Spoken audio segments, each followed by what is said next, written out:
بھائی نے ایک سوال کیا کہ بہت سارے لوگ مسجدوں میں کچھ سٹیکرز ہوتے لکھا ہوتا ہے کہ آپ یہ اعتکاف کی دعا کر لیں اور بیٹھ جائیں، تاکہ پھر یہاں جب بیٹھیں گے تو آپ کو اعتکاف کا بھی اجر ملے گا اور نماز کا بھی۔ ایسی عبادت جو فرض یا واجب ہے اس میں دوسری نیتیں شامل نہیں ہوتی، یاد رکھیے۔ تو اگر آپ صرف فرض نماز کے لیے مسجد جا رہے ہیں تو اس کے اندر دوسری کوئی نیت شامل نہیں ہوگی،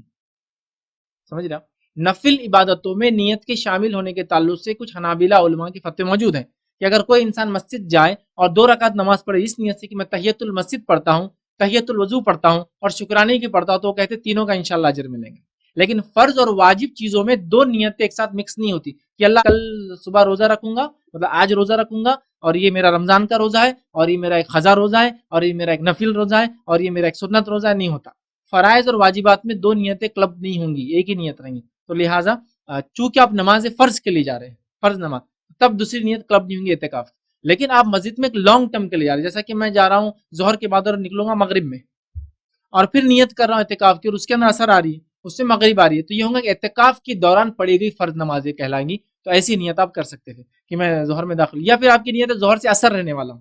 تو نیت کر کے داخل ہوگا ظہر میں، ظہر پڑھ لی ہو جائے، لیکن خالی ظہر کی نیت سے گئے تو جب اعتکاف کی نیت شامل نہیں ہوں گی، کیونکہ ایک فرائض اور واجب میں دوسری نیت نہیں ہوتی۔ لیکن آپ اس کے بعد بیٹھنے والے ہیں، کچھ اور بھی کرنے والے ہیں، تو آپ کر کے چلے جائیے، اللہ اس کی نیت اعتکاف کی، ظہر پڑھ لے، پھر وہاں بیٹھے رہیں، پھر چاہے 1 گھنٹہ ہو، 2 گھنٹے ہو، 1.5 گھنٹے ہو، اس کے بعد نکل جائے، انشاءاللہ وہ نیت مانی جائے گی انشاءاللہ۔ لیکن خالص جو نمازوں کے حد تک میں نے سنا، لوگ نماز کو بھی گئے تو بولے اعتکاف کی نیت کر لینا، تو وہاں کلب نہیں ہوں گی چونکہ نماز واجب اور فرض ہے۔